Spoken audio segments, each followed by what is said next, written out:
हाय निर्वाण, कैसा है? Hi Ashish, how are you? I am a bit stuck यार, मेरे को ना एक एडवाइस चाहिए तेरी। क्या हो गया तेरे? आजकल हाइब्रिड गाड़ियों का बड़ा बज़ है यार। होंडा सिटी हो गई या फिर टोयोटा हाई राइडर हो गई, तो क्या इन गाड़ियों का लेने का सेंस बनता है क्या? लाइक सब कुछ डिपेंड करता है what is your requirement. Maintenance cost हो गई, माइलेज हो गई, रनिंग कॉस्ट हो गई और थोड़े बहुत फीचर्स भी हो गए।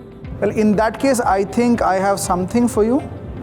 You can check out this video. This can be very informative for you. Okay, I'll see.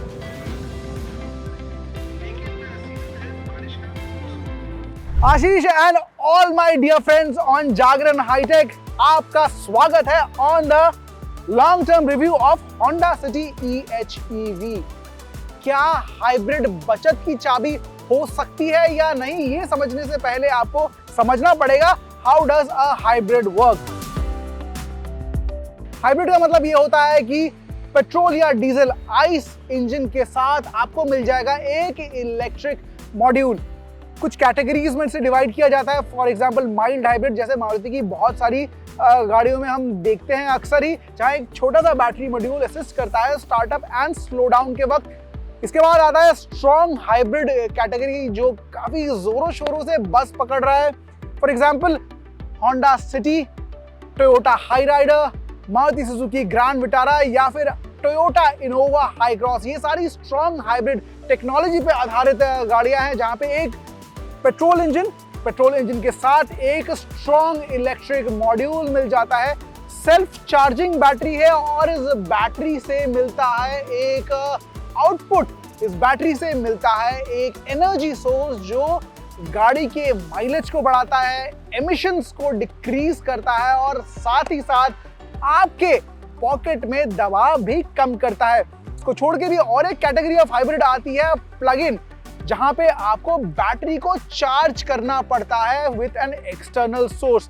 काफी सारी लग्जरी गाड़ियों में हम ये देखते हैं, वॉल्वो पोर्शा की गाड़ियों में प्लग इन हाइब्रिड का यूजेज किया जाता है। वैसे ही मर्सिडीज ऑडी भी ग्लोबल मार्केट्स में काफी सारे प्लग इन हाइब्रिड मॉडल्स बेचती है।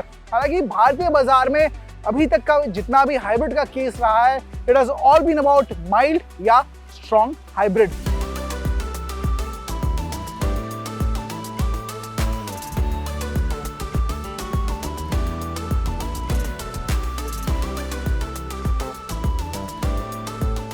What is the running cost of hybrid cars? क्या ये EVs की तरह बचत करती है या नहीं? Let's understand। और इसको समझने के लिए let's take Honda City petrol iVTEC versus Honda City EHEV hybrid.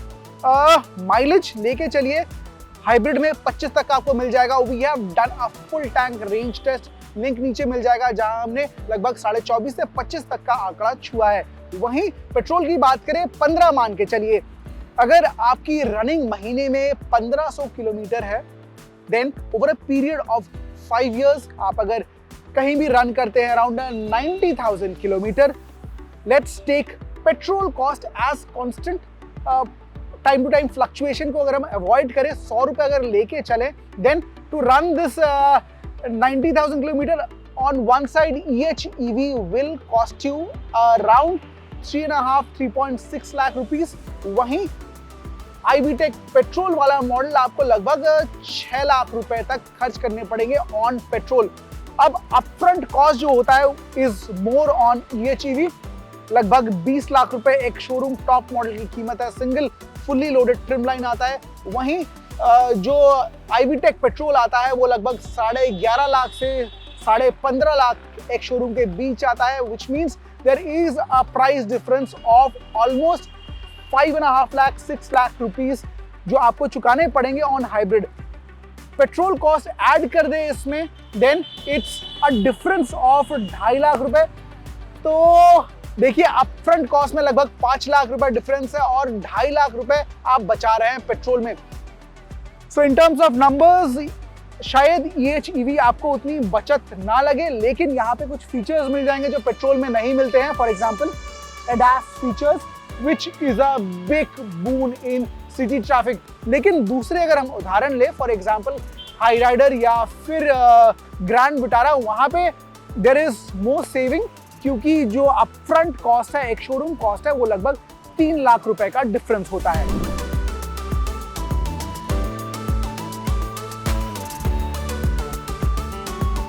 It's about time. देखिए वक्त की बात है कि डीजल को धीरे धीरे ऑटोमोटिव स्पेस से दरकिनार कर दिया जाएगा फॉर वेरियस रीजन। ये सब्स्टिट्यूट होगा इलेक्ट्रिक व्हीकल्स या फिर हाइब्रिड व्हीकल्स के साथ। Now the fraction of people will say EVs are better than hybrids. कोई बोलेगा hybrid is better than EV. And for all possible reason, I like hybrids as much as I like EVs. मुझे इस point पे, इस situation पे खड़े होके लगता है hybrids make more sense. And I'll tell you why. Firstly, drivers point of view से हम देखेंगे EVs are instant torque, EVs are more like motor and battery. आप पेडल पे, एक्सीलरेटर पे पैर रखिए, you are off the line. मतलब ये होता है कि वो इमोशन ऑफ ड्राइविंग कहीं बहुत हद तक कम हो जाता है। सेकेंडली, इलेक्ट्रिसिटी आता कहां से है इज द बिग क्वेश्चन।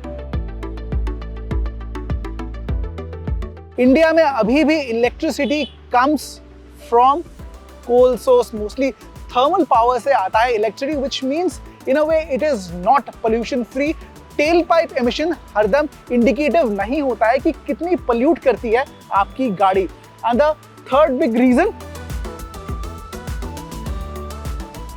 अगर प्राइस चार्ट की ओर देखें, first is ICE, then hybrid and then electric vehicles. मतलब एक स्पेक्ट्रम में हम चेक करते हैं तो अभी भी हाइब्रिड की कीमत कहीं बीच में आती है। And I think with time it will change.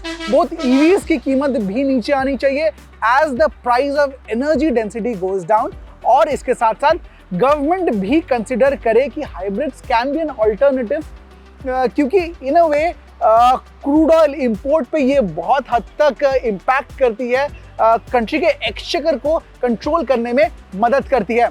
I know थोड़ा सा ज़्यादा टेक्निकल हो गया, but this was a detail dive into the Honda city hybrid world. And just not Honda city, बाकी सारी हाइब्रिड गाड़ियों में क्या है पॉजिटिव, क्या है नेगेटिव, आई होप आपको इस वीडियो के थ्रू मालूम हो चुका होगा। अगर वीडियो पसंद है, don't forget to hit that little bell icon, अपने दोस्तों के साथ शेयर कीजिए जो हाइब्रिड गाड़ियों में इंटरेस्ट रखते हैं या फिर खरीदने का सोच रहे हैं, and subscribe to our YouTube channel.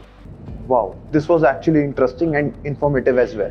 मुझे लगता है इस वीडियो को देखने के बाद तेरी बहुत सारी डाउट्स क्लियर हो गई होंगी। अब मैं जा रहा हूँ एक टेस्ट ड्राइव लेने। All the best. Tell me कैसा लगा एक्सपीरियंस। बिल्कुल।